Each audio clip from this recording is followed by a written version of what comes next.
It recognizes our belief in God, our country, not just individuals, our country, our founding fathers codified this in the documents that founded this country.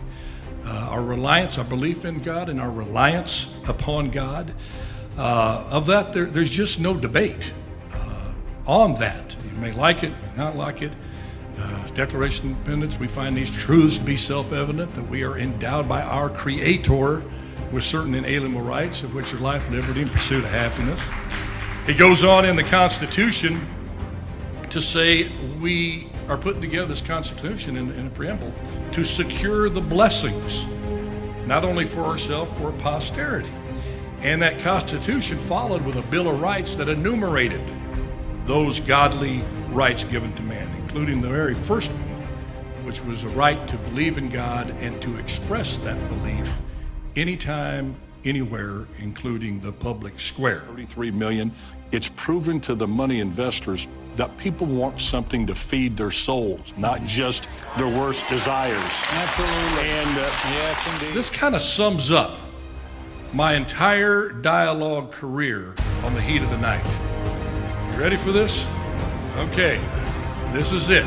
My 7 years on the heat of the night. My dialogue all summarized into this. Get right on it, Chief.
Skinner, but Bubba's my name. I like my iced tea sweet and my women the same.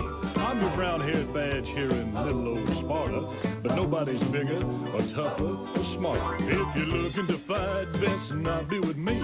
Gonna be held tight, well now we'll just see. You never know in the heat of the night on TNT. Heat of the night on TNT. Now I don't put on any airs, but then I ain't no slob. Just a redneck boy with a blue-collar job. The ladies I date, they gonna have them some fun, cause I'm a big hunk of crime fighting son of a gun. So if you're looking to fight, come on up in the ring. You wanna be held tight, just about anything can happen in the heat of the night on TNT. Hubba, hubba, hubba, hubba, heat of the night on TNT.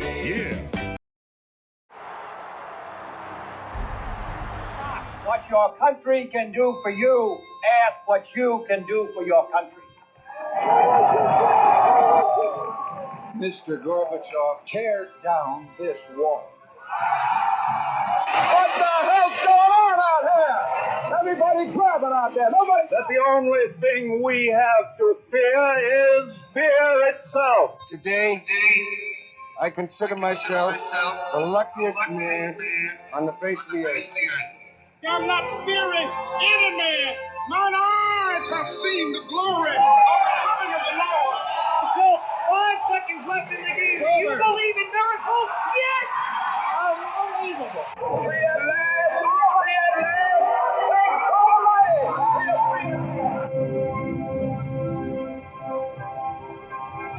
You're listening to the Alan Autry Show on the best talk in town.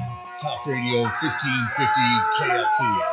And welcome to Alan Autry, No Retreat. Alan Autry here. So honored and humbled to have you with us every single day, but especially on Wednesday, Big Wednesday, because I get to have Mr. Larry Powell, Sir Lawrence of Powell. Welcome, Larry. Hey, thank you. Love to be with you. Sir Rantalot, Guillermo Moreno. Thank you for ready to talk here. And not shut up. No, that's my job.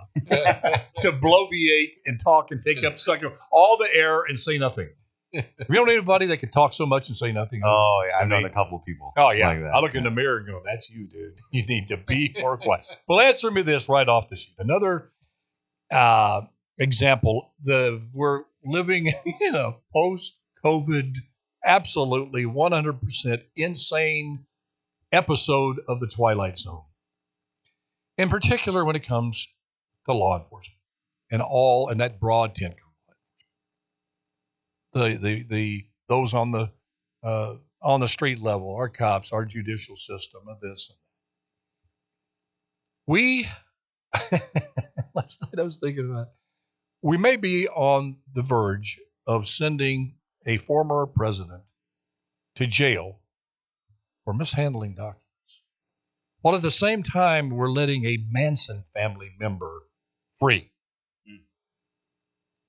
Larry, Guillermo, folks out there, please explain what alternative universe we are living in when you have that going, letting a Manson family, Leslie Van Houten, part of one of the most grisly mass murders that you'll ever imagine in your worst nightmares, suddenly deemed cured by the parole.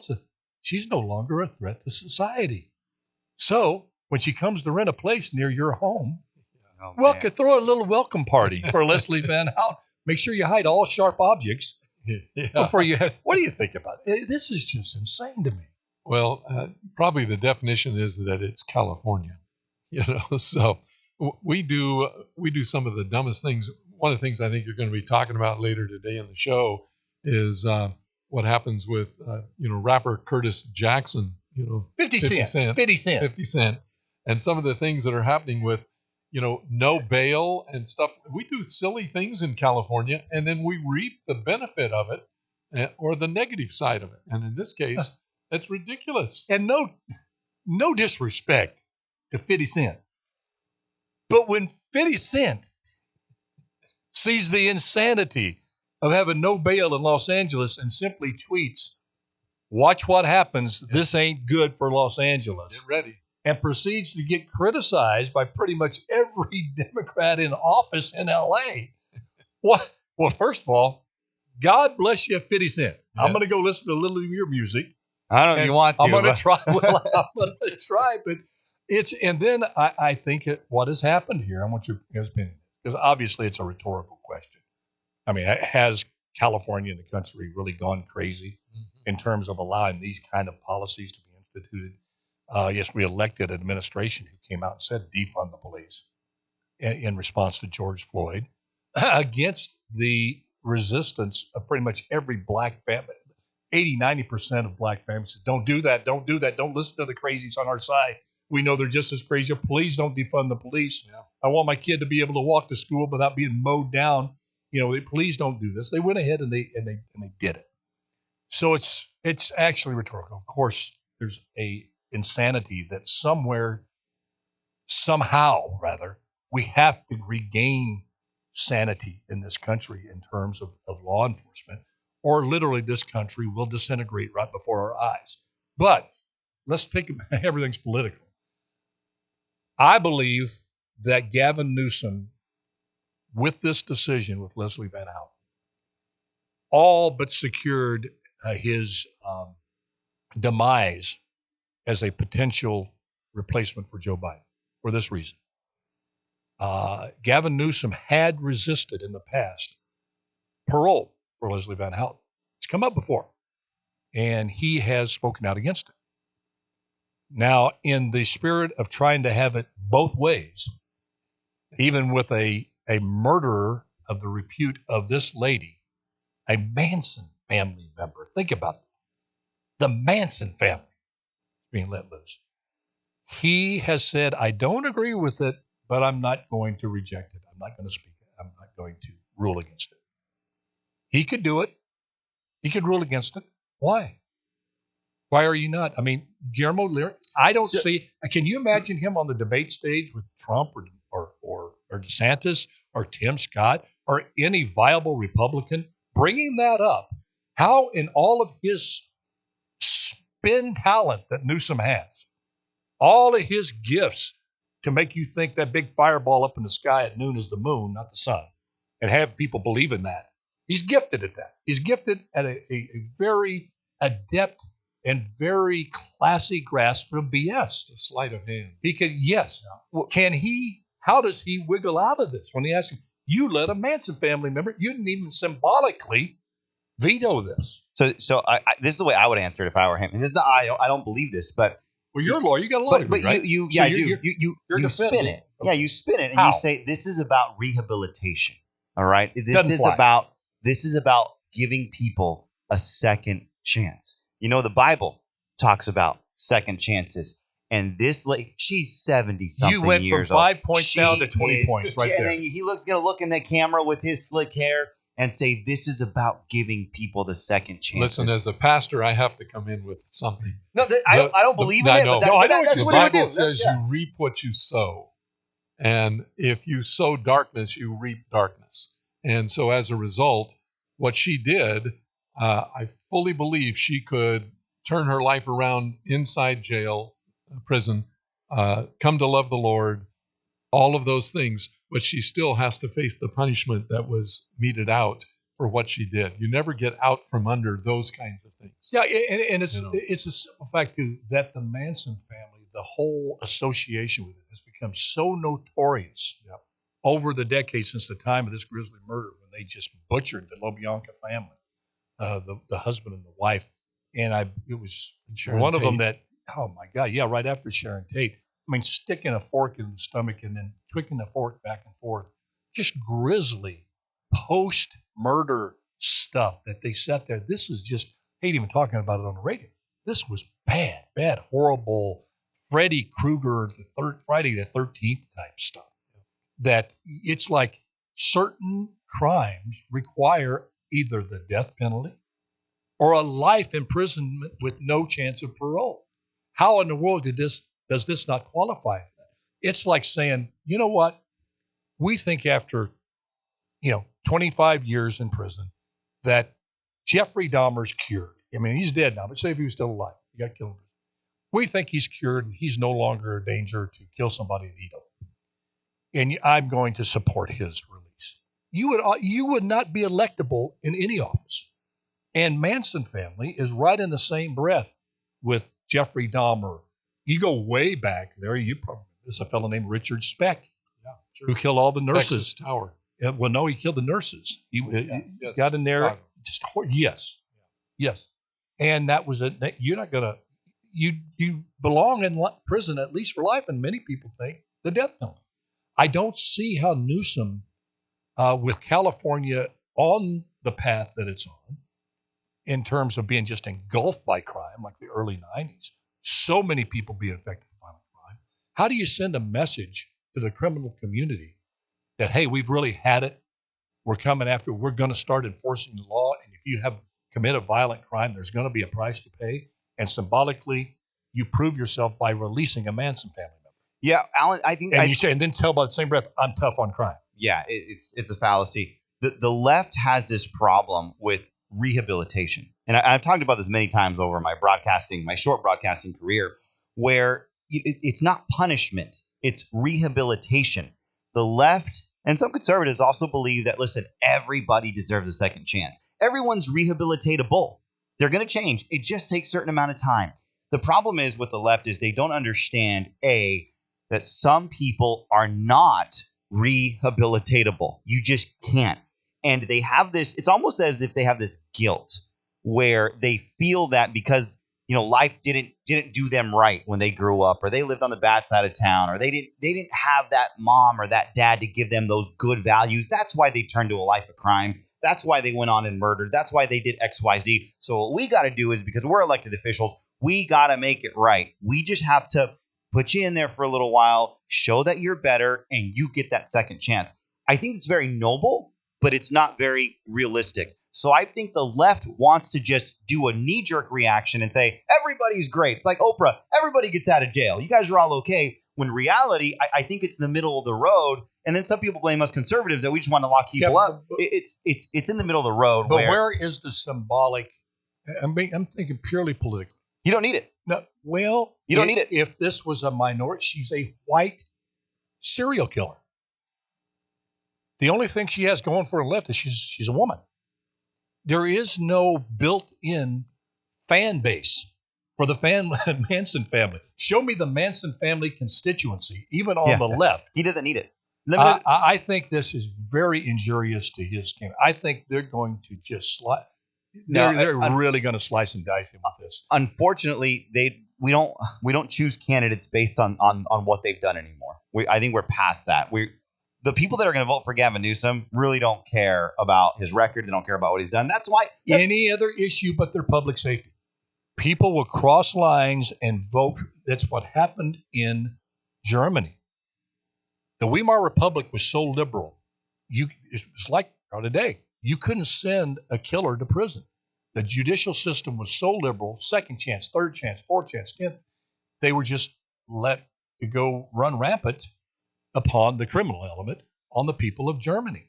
And along came Hitler, says, you know what? I'm going to make it safe for your grandma to be able to walk down and buy a loaf of bread down there. She's afraid to go out there, and rightfully so.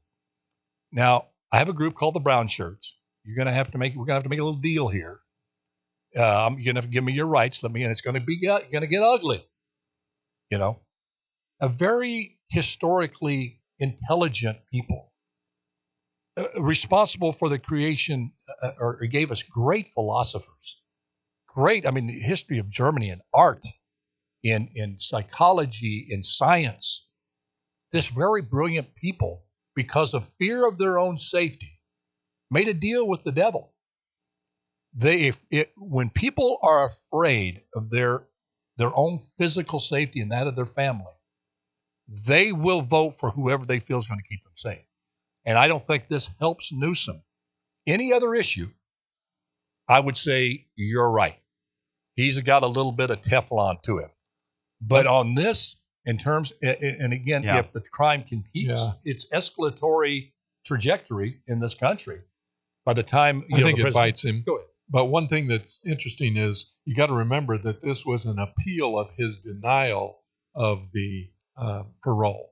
So he denied the parole in 2020. This process has taken so many years to get to this point, and so the appeals court on a 2-1 decision denies allows her to do it, because said that his evidence that he presented wasn't supportable. Let me read just a section of it to you. Van Houten provided extensive explanation as to the causative factors leading to her involvement with Manson and commission of the murders, and the record does not support a conclusion that there are hidden factors for which Van Houten has failed to account. The governor's refusal to accept Van Houten's explanation amounts to unsupported intuition. So on a 2-1 vote on an appeals court, that's why I think that you can't leave decisions like this to a small group of people. You have to have a bigger court. Okay, those words. If he wants to be president, those words should come out of his mouth. Absolutely. You can't just say, "Well, I'm going to deny it this time." Yeah. Maybe I think it was politically tone deaf. I think he gets nothing you're from exactly this, right. even from his most liberal and supporters. What he should have done is gone ahead and see if the next court on the appeal, because he could have appealed this decision, if the next court then turns him down, he's done everything he can. Yeah, that's a good point. Because, I'll even go as far as say, I don't even think Whoopi Goldberg and Joy Behar are Manson family fans. You never know in today's age. No, I really don't. I don't agree. think there's anybody even on the woke left. Because what you would answer would be this. Okay, you think they should be pro. You're buying. First of all, a lot of things you have to agree to and believe. First of all, that, okay, they have been rehabilitated. So do you dare ask the question, who was the adjudicator on that? Who made the decision? Who was the psychiatrist? Who was the committee? A parole board? Who deemed them? We know they're capable of unimaginable murders. Why? Because they did it. We saw the bodies. We saw the corpses. We saw all the blood everywhere. We saw helter skelter written on the walls with human blood. We know what they can do. Manson. We saw Manson. We saw the group. We saw them unapologetic for years and years and years. So who deemed them cured and no longer a threat to society? I don't know. You're saying trust the system, the parole system, who lets people out every day that kill people. this kid that killed this young man who should have never been walking the streets in Selma. Kills this young officer, Carrasco. Takes away the husband of this beautiful young lady, and his son will never see his daddy. And this parole board said, no longer a threat. Well, no, they did. Well, why was he let loose? You have to let them loose. If you think they're a threat and you still let them loose, then you ought to be tried as an accessory to murder. Right? So you have to say that's these very logical questions as to, then you would ask the question, okay, where does this person live? Gavin Newsom, parole board, I think it's incumbent upon you to look for a place in your neighborhood to show the people how accurate your analysis is. She's no longer a threat. You know, if you get her an apartment right next to you or close to you in your neighborhood, that would go a little way of me believing that you really believe she's cured. San Francisco might be a good start. Yeah, it would go. And how about in the gated community where you all live? Yeah. That would at least give me more belief Next in the to Pelosi. system. You know, or they won't do that. Because, and I tell you, it's, again, I know I'm looking at Newsom going, otherwise, I didn't quite understand you going from state to state, trying to build. I was weird to me. You're good, but you ain't that good. And Gavin, I know you. We've been on committees together. We've made each other laugh. I like you. You're really a nice guy. I'm supposed to get back to him, but I don't demonize you. We sync up on some issues. Most of the issues we don't.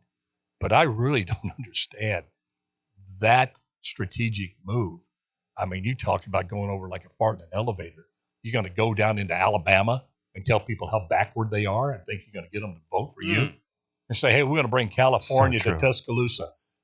And thinking, I'm doing such a great job in California. We're the next Matson family member, if they were living, we're going to give them a one-way ticket here to Mobile, Alabama. Now, I know you're going to vote for me. My job is to turn you red states blue. Let me tell you, it's great. And then on top, you add this move to not pardon, but in essence you are. And even if you couldn't stop the action, you symbolically, as mayor, I had to occasionally, on a 6-1 council majority on a particular issue, if I felt it was important that people know I didn't support this, I don't support it, I feel strongly about it, I would do a symbolic veto, not often.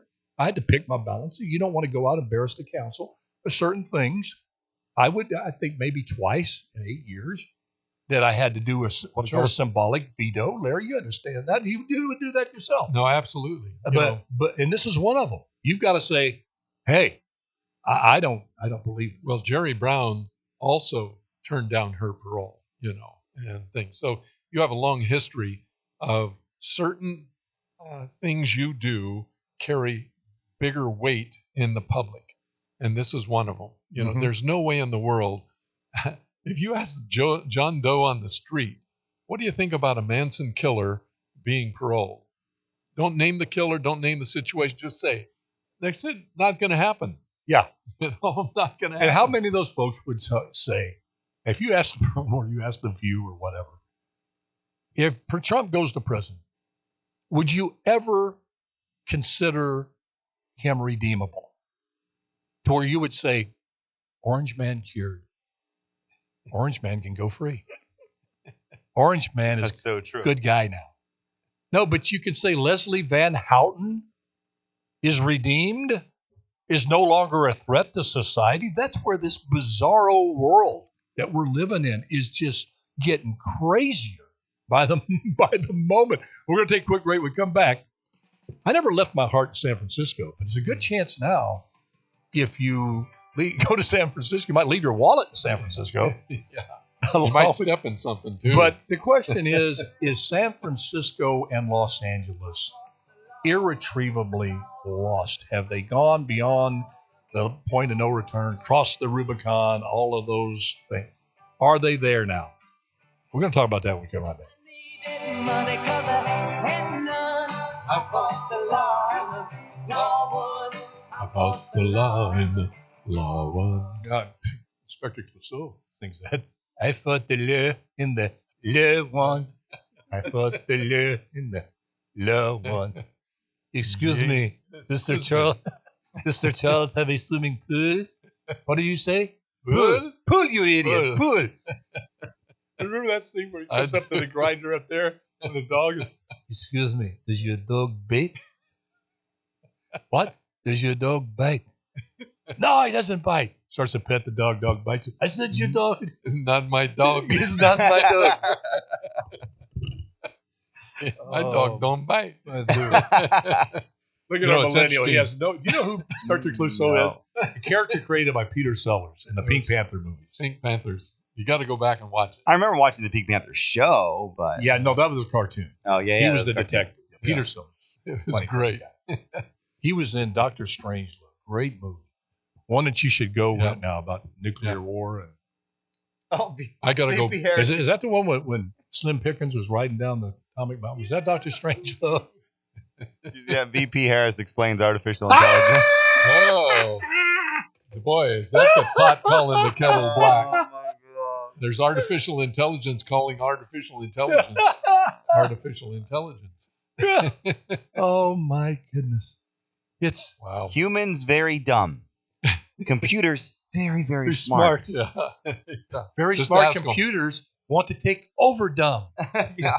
Bullies, we got to watch out for this. Gosh. All you Oh, my Facebook folks, you get extra conversation, which is really fun. I do have to say that, you know, for Van Houten, she held the pillowcase over Rosemary LaBianca's head, gagged her with a lamp cord, and they stabbed her 14 to 16 times. So by all means, let's let her loose. How in the world? By all means. Just Did you know reading that, folks? If I'm on the parole board, there's no way I'm letting somebody out, you know. But then you got to remember how you get on the parole board. Yeah, you get appointed, Mm-hmm. you know, and guess who appoints? I'd like to see, you know, they even get it there. I mean, certain It should never crimes have are gone. so egregious Yeah. that you can't have them released upon society. Yeah, You just can't. crazy. But It in the happens, world we live in, especially California. said California's a place you ought to be, so they loaded up the truck in the Beverly Hills. That is. Swimming pool, movie stars.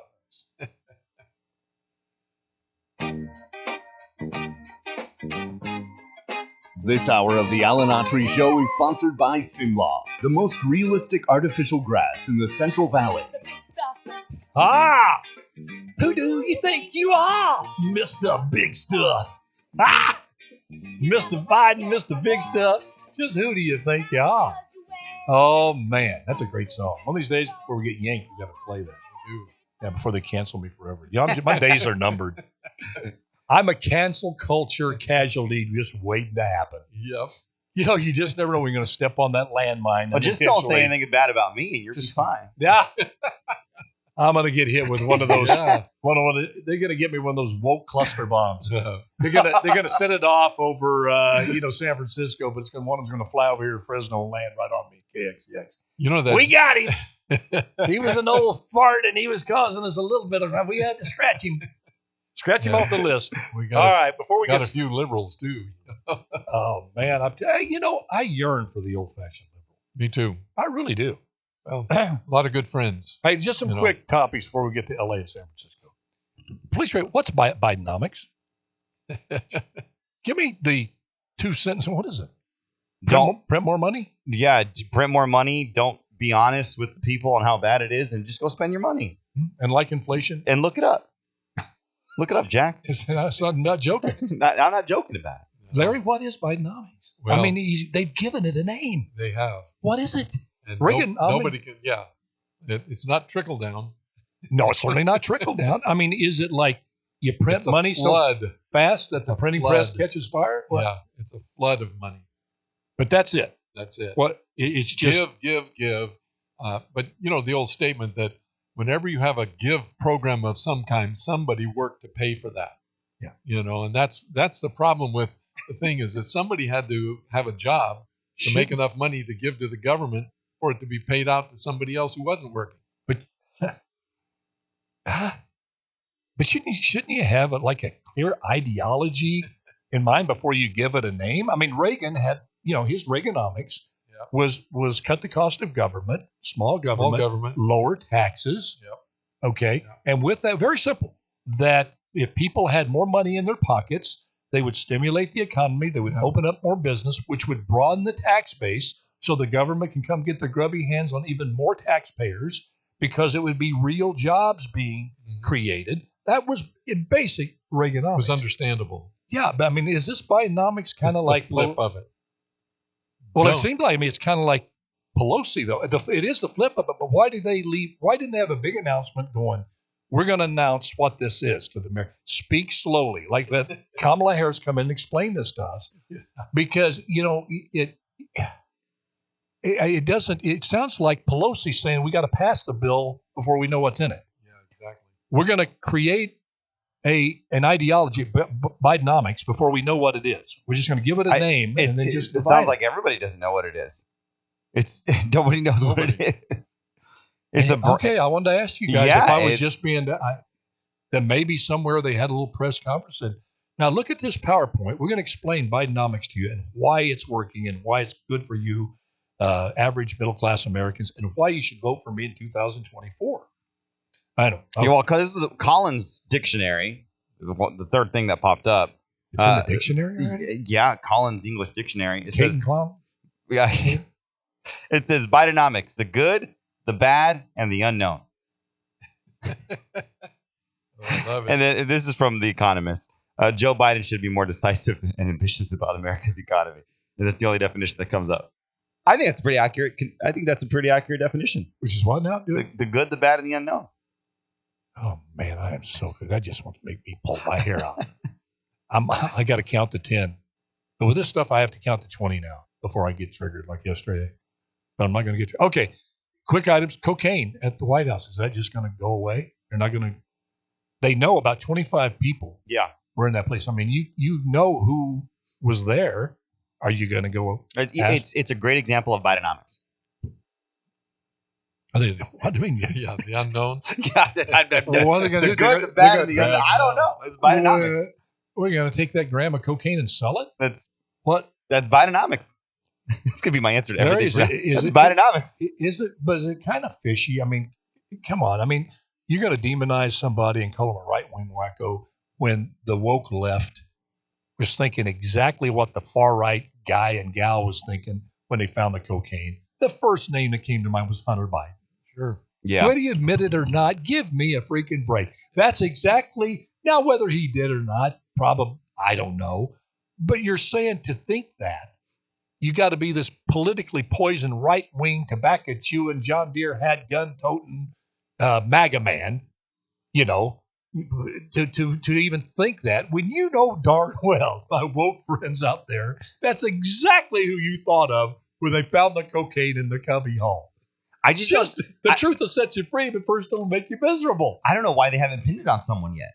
I just don't get it. Why don't they pin it on someone? Why doesn't someone in the administration take the fall? That's Lindsey Graham. He acts like he's on coke sometimes. Did you ever see him going off on the Hannity show? And let me tell you, I'm personally going to go over there and take Putin by the short hairs. I'm going to throw him down, put him in my rear naked chokehold. And then after I'm done with that, I'm going to go over there and kick Orban's butt over in Hungary. And then when I'm done with that, what's that dude over in Turkey? Erdogan. I'm going to go over there to Erdogan. And then it wears off halfway through the interview. Could it be that they don't have a match? Who doesn't get fingerprinted at the White House? Everybody's fingerprinted. When you find cocaine, even the family, we make a joke about this, but sincerely, don't you think people out there listening, watching online? Seriously, now, I know I joked about it, but I've had a real epiphany here, which I'm ashamed that it took so long for me to get there. Cocaine at the White House is a big thing. That should be of concern to all of us. Cocaine in the White House. Either somebody at the White House is using it, or somebody got into the White House with it. And not just everybody can get into the White House who felt comfortable enough to not check it or was in the line going, oh, shoot, I forgot I was wearing my pants because I was so on cocaine last night. And the thing is, you're supposed to protect the United States, the president of the United States and all of those congressmen. I think there's more likelihood of somebody high on drugs kicking in some underlying mental illness and attack someone at the White House than there is of the so-called riot insurrection coming and hurting somebody again. I mean, that's really a serious issue. And you're getting this nonchalant, like you said, Karine Jean-Pierre. You know what Biden should have said? Should have said, look, I take this very seriously. We found cocaine. I'm embarrassed. I take full responsibility for this. And we're going to get to the bottom of this. We're going to find out how this got there. Because I don't want you for 1 second thinking that there's drug use and rampant drug use in your White House. I'm serious. I want you to believe that you have sober-minded people, truly sober, here straight, doing the job for you. Yeah. What do you think? Shouldn't he have said something like that, Larry? Oh, absolutely. It's interesting that... especially when you have a son that's had this cocaine devastate his life. Yeah. Well, when you have a history of looking for alternative answers to things that have obvious answers, you end up with this kind of thing where you ignore what everybody in America is saying. Find the person who did it, and we have folks in policing that can find who did it. It just makes no common sense. It just makes zero sense. It doesn't make any sense. Yeah. Who were the visitors? Which what elementary school? What middle school? What high school? Who was there? Now, and tell me right now, that doesn't make you more suspicious. The whole situation. Come on now. Yeah, absolutely. I'm starting to think, come on, you are doing, if this had happened in City Hall that day, I'm in front of the people. Sure. Saying, look, I know what cocaine does. I've freely talked about my experience with drugs in Hollywood. Yeah. It's deadly. It almost took me out. And we're going to find out who did this. And if it's an employee, we want to get them help. Whatever way you go on this thing. But we're going to find out. But identify where it came from. But right off the bat, within a day, you're having the FBI saying, we may never find it. How can you make that statement like that right off the bat? We're not very good at law enforcement. Yeah.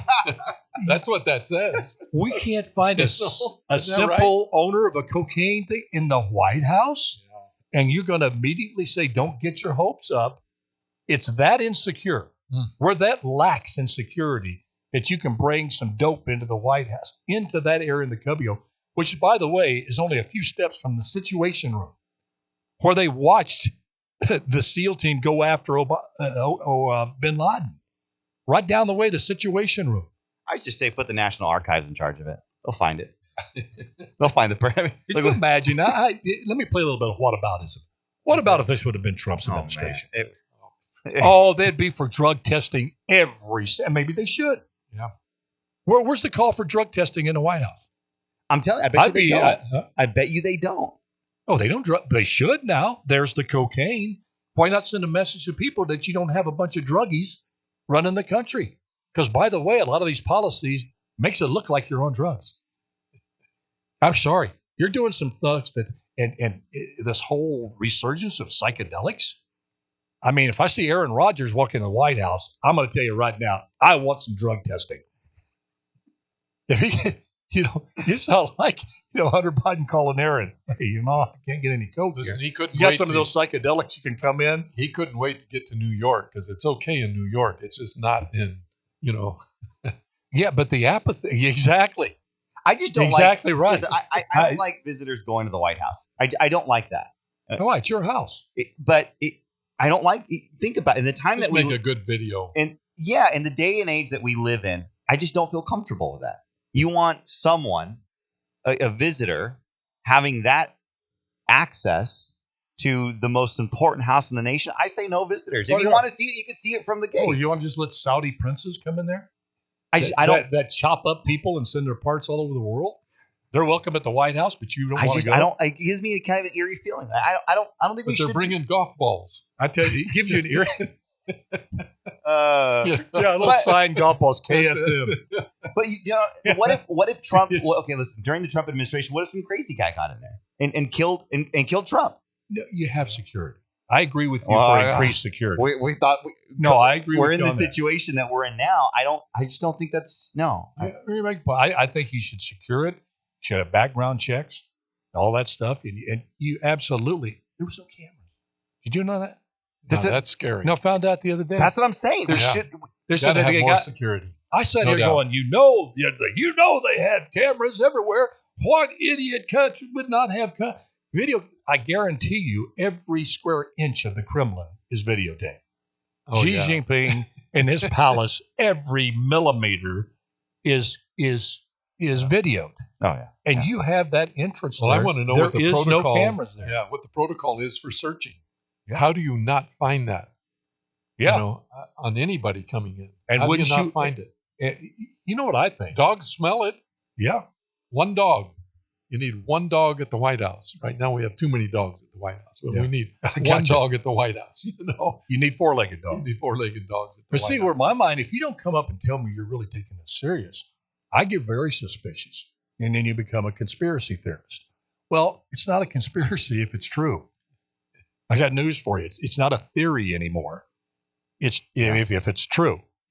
That's the thing. You know, it wasn't a conspiracy theory that the COVID virus escaped from a lab in Wuhan. Now, and it wasn't a conspiracy then. It was a very viable option of what may have been the source of the COVID virus. So you had a certain doctor at a national level tell everybody Exactly. it wasn't. But when I sit here and think, people in the know that that's one entrance where there is no camera. We Americans didn't know that. We assumed Cameras everywhere. Cameras everywhere. It's the freaking White House. Got people there that want to kill. You know, they're targets. So you know it's not there. So it was apparently in a small little baggie. I thought it was in a container. Well, that is a container baggie. Well, maybe it wasn't a container. Yeah. But I know. Did it have HB on it? The initial monogrammed.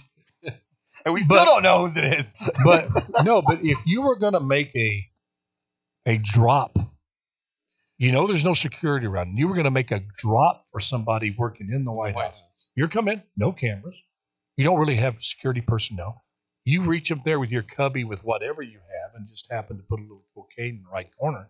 Then you get on the text, Eagle has landed, to whomever you're to. Man, and you they got know, me thinking now. How many times and has you- this actually happened? Yeah. Well, think about it. No cameras. They had to know that.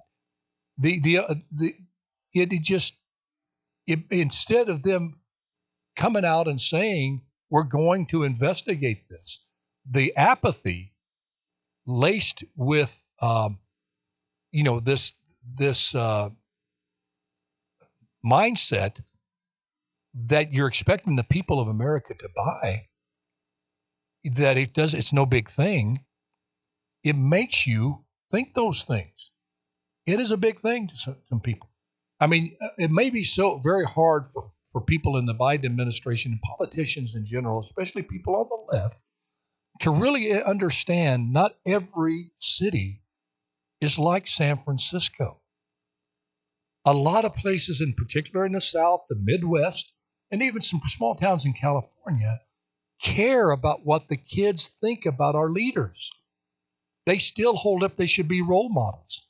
That having cocaine in the White House from a family in South Carolina, North Carolina, Des Moines, Iowa, Tranquility, California, Riverdale, Fresno, even people that live in Los Angeles and San Francisco, although it may not appear, they do believe it's a big thing because they want their kids. Hey, Dad, they found cocaine at the White House. They want to be able to say, well, they're going to find out who did that because cocaine does not belong in the White House. That should be the cleanest house around, the most drug-free place in America. They should set an example. And son, daughter, rest assured, we can trust them that they're going to find out where those parents can't make that. We now know the effort to stop cocaine from getting to America is not as good or... That's another good dot to connect. You know, you're so lackadaisical. We can get it to the White House. What do you mean? You know? Man. And doesn't it, you're starting to say, well, have you been so taken over by the drug culture that your anti-drug stance, whenever you decide to articulate it, It's not sincere. It's not real. Because on the border, we can give you all of these statistics of how much the drugs comes across that border. The opioid deaths last year set a new high, 400 something thousand. And we know that this stuff comes from China, the cartels. You got El Salvador. I don't know if you saw the article in San Francisco. They're making so much money in San Francisco alone that cartel members in El Salvador are tattooing the Golden Gate Bridge on their arms, buying mansions just on San Francisco revenue alone. And you sit back and wonder, well, why? Well, think about it. They have a 6% conviction rate on any drug offense. 6%. So even if you get caught pushing drugs, here's the city that says, let's give free syringes. They're basically encouraging drugs to be used there. There's no such thing as crack. You got the mayor pulling her hair out, London Breed, going, we got to do something, seeing their city falling apart. But in El Salvador, you have this whole economy being supported by one city to the tune of mansions being built with the revenue being generated from San Francisco. Which brings us to the point that earlier on we teased. Has San Francisco is it irretrievably lost in terms of being anything close to the San Francisco, Larry? You and I grew up one of the most beautiful cities on the face of the earth. You've known it to be all kind of a challenge city from the get-go. But can you turn this around? My wife and I basically dated in San Francisco because she was a stewardess for American Airlines. That was one of the destination stops. So we'd date in San Francisco. Tommy's Joint, for example, Buffalo Stew, lots of great places to eat. Never had any fear whatsoever on the streets of San Francisco. Never had any fear at all. The trolley cars. Yeah, absolutely. So much Powell Street. Yeah. Now, you know what? I haven't been to San Francisco now in probably more than 10 years. And yet that was one of our favorite cities in the world was San Francisco. But we won't go anymore. We simply will not go. Can it turn around? I don't, you always have to be a little optimistic. Yeah. The politics of the city has to turn around, and you have to elect someone who is going to take serious crime, pollution. And I'm talking about, human pollution that is excreted. When you have a crap on the sidewalk, urination on the sidewalk, an app that tells you where the crap is, you've got a problem. Guillermo, what's your thinking? Gosh, I think any city can make a change, but you need right leadership. You need someone in there that's like Giuliani did in New York. So the opportunity is there. However, I think what's going on with these big cities in California, and it's got a relation here to Fresno. When high-speed rail comes in, I think it'll come in. People are like, it's never going to happen. It's going to come in. You'll look like me when it does. And probably. But you'll be a good looking. You'll be a Ricardo Montalban looking 70-year-old. I have no idea who that is. Rich Corinthian leather. I have no idea. The plane. Oh, my little tattoo. All right, go ahead. Welcome to Fantasy Island. Go ahead, Ricardo. So when that happens, you're going to get a lot of these Bay Area people coming into the Central Valley because they're not going to need to be there anymore. Well, there goes the neighborhood. Yeah. No, it is. It's going to result in a different region. Okay. So house prices here are going to go. Yeah, everything's okay. Los Angeles. Does 50 Cent does he have a point that this no cash bail is going to continue the downward spiral of Los Angeles? The reason I ask that, you know this to be true, but but I think we're going to agree.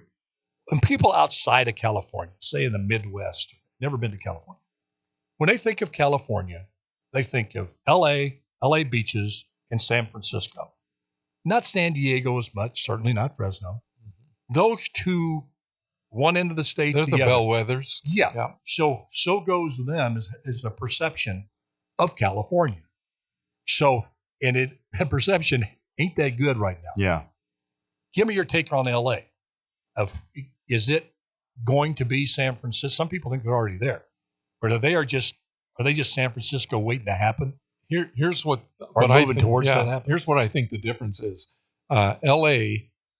Downtown L.A. is different than the outskirts of L.A. metropolitan area, And so people still think that there's a chance for the outskirts area because what happens is highways, freeways get you downtown. You don't have to live down there. And so you already have all of the homeless. You have all of the businesses wanting to get out because there's no way they can survive or thrive in those settings. And so you have people trying to get out. Now, when you go with 50 Cent, I was so glad to see him come out with this. I've got some statistics here on recidivism for amongst posted bail and zero bail, arrested after release. If you posted bail, only 46%, which is still high. But if you had zero bail, 78% were after release. No surprise. If you take a look at arrested for a felony, remember they say these are you review it for the non-major crimes. It's minor crimes. You do the zero Everything's bail. a minor crime. Everything is. Yes, yeah. If it posted bail, 33% were arrested for a felony. If you did zero bail, 63% were arrested for a felony after zero bail. That number is absolutely scary. And then misdemeanors are 67%, but 63% is only 4 less than a misdemeanor. That's ridiculous. But That's in scary. San Francisco, you used to be able to hide the homeless downtown. You would go down to where the tourist attractions were, the wharf and all that stuff. Clean it up. They can't do that anymore. There's too many. It's bled over into that area. Yeah. The crime, the homelessness, all the defecation in the sidewalks, all of that stuff. L.A., same deal. Not too many. When you think of L.A., you don't think of downtown. The only thing you think about is the beaches. Have you seen Venice Beach lately? Have you seen Santa Monica? Santa Monica. There last year. It is overrun. The homeless are everywhere. Crime is rampant there. The beaches are filthy there. The water's filthy there. So 2 main calling cards, the beaches. Now you got San Diego. You go a little further, and you see how things could be. Why? Because you have a more conservative approach to things where law and order still mean. Why don't you see these huge statistics coming out of San Diego of crime? Well, it's just a bunch of rich white people. Have you checked that out lately? It's a very diverse city. Oh, yeah. Very diverse city. I got 2 things to go here. In Go. the big cities, and you're going to see it, I think, in Fresno real soon, is people are moving out of downtown because they don't want to deal with it. And they're bringing the homeless people into these downtown high-density areas.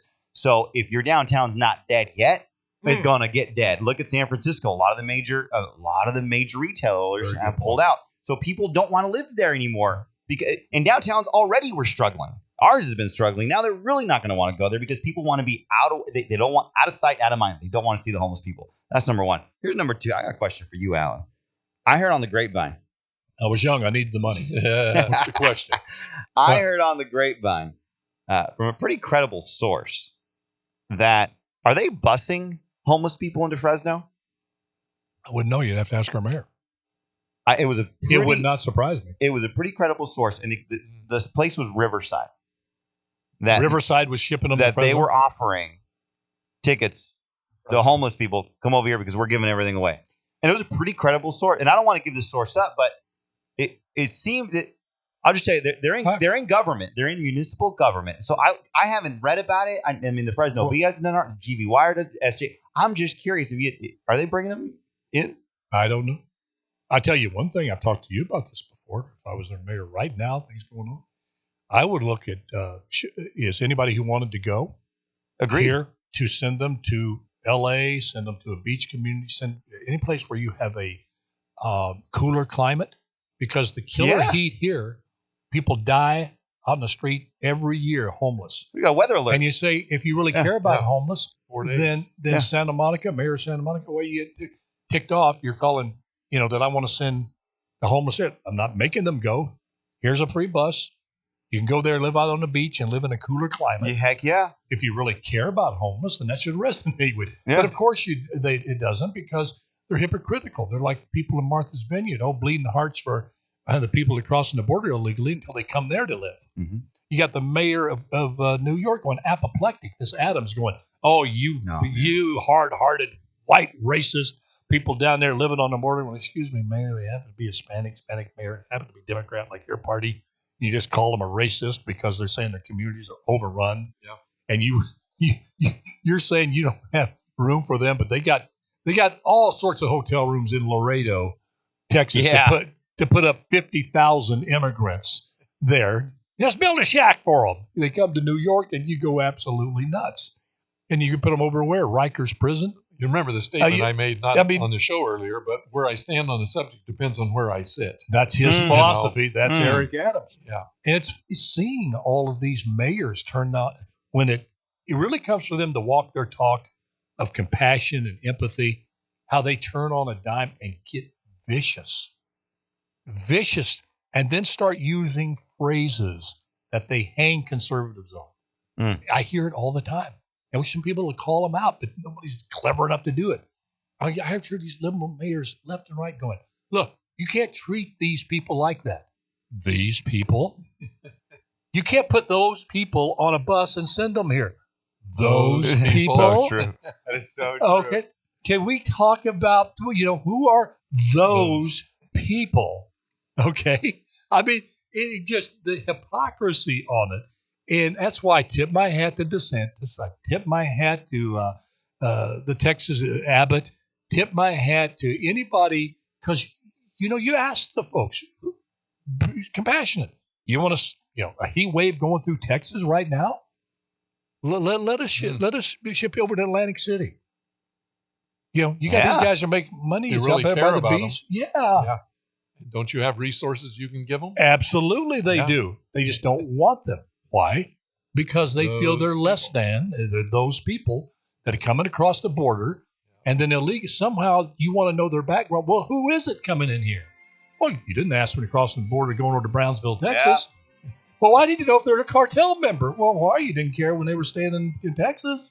So true. Oh, man, the Trails hypocrisy. to you. Love you, folks. Guillermo, Larry, love you all. And folks listening and watching, excuse me, love you. Just do your best. Let God do the rest. That's good advice for all of us. And good Lord willing, I won't be here tomorrow, but I'll see you on Free for All Friday. Love y'all. Bye-bye now. Till then.